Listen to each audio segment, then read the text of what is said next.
Audio Jungle.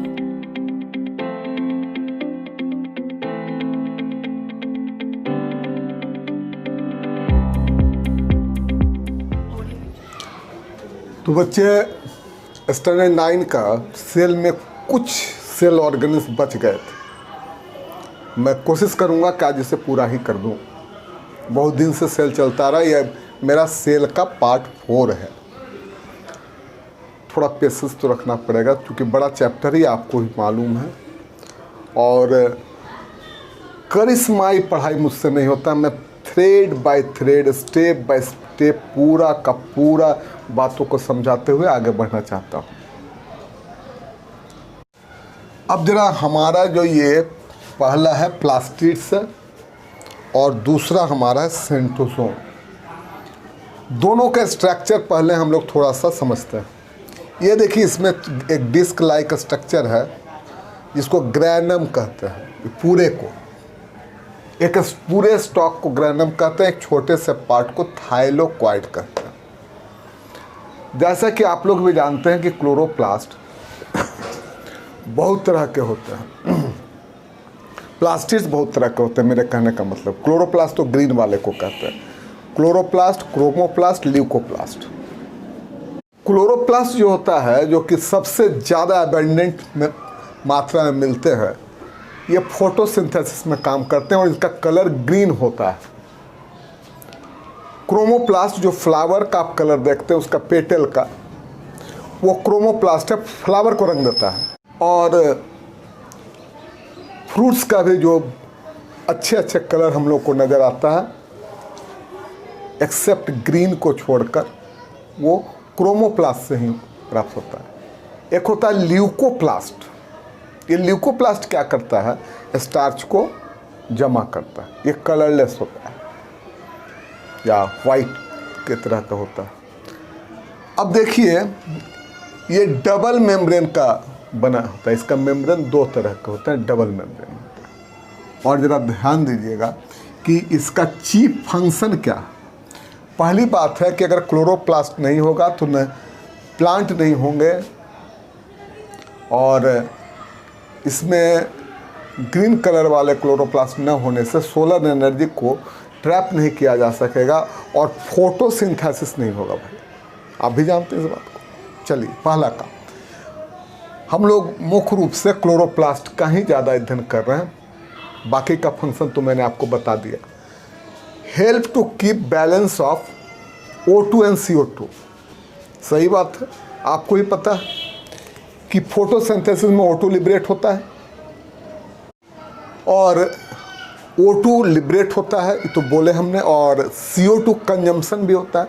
तो CO2 और O2 का बैलेंस को मेंटेन करता है ये क्लोरोप्लास्ट का काम, चूँकि फोटोसिंथेसिस में भाग लेता है, आपको ही पता।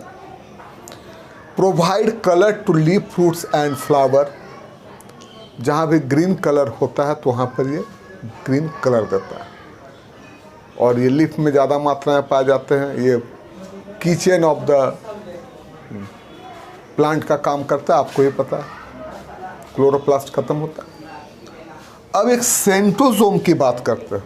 सेंट्रोसोम जो है ना, वो एनिमल सेल में केवल पाया जाता है। It is present only in animal cell और न्यूक्लियस के नज़दीक ही पाया जाता है। इसमें दो ठो सेंट्रॉइड्स होते हैं। तो सेंट्रोसोम क्या करता है? स्पिंडल फाइबर का निर्माण करता है सेल डिवीजन के वक्त। उसी सेल डिवीजन, माइटोसिस, मियोसिस, ये ICSE में पढ़ना है लेकिन CBSE में नहीं पढ़ना है।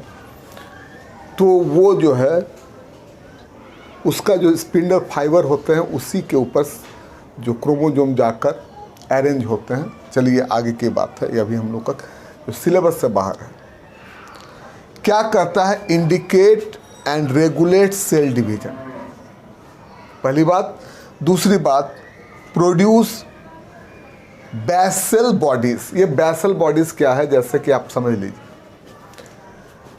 पैरामीशियम में आपने सिलिया देखा होगा और हाइड्रा ने, यूग्लिना में फ्लैजिला देखा होगा। यूग्लिना, विरिडीज, याद करें थोड़ा। फ्लैजिला और सिलिया जहाँ से निकलते हैं उसका बेस का जो मटेरियल है इसको भी सेंट्रोजोम ही बनाता है, बेसल बॉडीज उसको कहते हैं, और यहीं पर से सिलिया या फ्लैजिला एराइज करता है, तो वहीं पर से कम आउट होता है। ये जो आप देख रहे हैं न्यूक्लियस है, और न्यूक्लियस के अंदर ये वाला जो है ये न्यूक्लियोलस है, और यहाँ पर न्यूक्लियोप्लाज्म होता है। यहाँ डायग्राम में नज़र नहीं आ रहा है, लेकिन ये डबल मेम्ब्रेन का इस प्रकार का जो देख रहे हैं न्यूक्लियर एनवेलप है, और इसी तरह न्यूक्लियर एनवेलप के अंदर ये पूरा न्यूक्लियस घिरा रहता, मतलब न्यूक्लियस का अपना एक डबल मेम्ब्रेन होता है।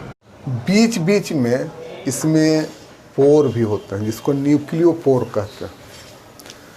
अब न्यूक्लियस एक ही हो किसी सेल में ये जरूरी नहीं है, यूजुअली एक होता है और स्फीयर स्ट्रक्चर होता है, लेकिन कभी ओवल और किसी दूसरे स्ट्रक्चर का भी हो सकता है, लेकिन यूजुअली स्फेरिकल होता है, और एक सेल में एक ही न्यूक्लियस होता है, लेकिन मोर देन वन भी होते हैं। उसके बाद इसके अंदर जो न्यूक्लियोलस होता है, और एक चीज़ यहाँ पर नज़र नहीं आ रहा है, वो क्रोमाटिन फाइबर है। वो क्रोमाटिन फाइबर जो है सेल डिवीजन, ऐसे तो फाइबर के रूप में एक नेटवर्क बना कर रहता है, और जब ये सेल डिवीजन होता है तो सेल डिवीजन के समय ये क्रोमोजोम के रूप में बदल जाता है, और ये जो क्रोमोजोम की संख्या होता है हर स्पेसीज टू स्पेसीज वैरी करता है। जैसे मनुष्य का क्रोमोजोम की संख्या 46 होते हैं। अब इनके स्ट्रक्चर और न्यूक्लियस के अंदर एक लिक्विड जेली लाइक स्ट्रक्चर भरा रहता है, इसको न्यूक्लियोप्लाज्म कहते हैं। अब जरा देखते हैं यहाँ पर क्या काम करता है न्यूक्लियस, इतने महत्वपूर्ण क्यों है।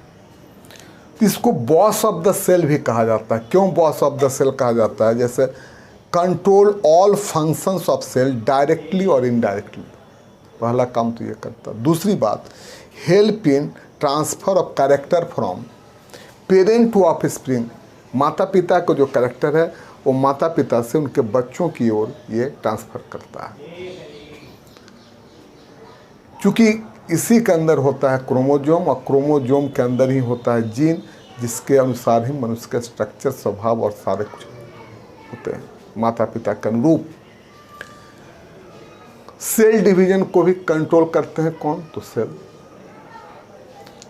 इट में change if any change occur in chromosome then variation occur.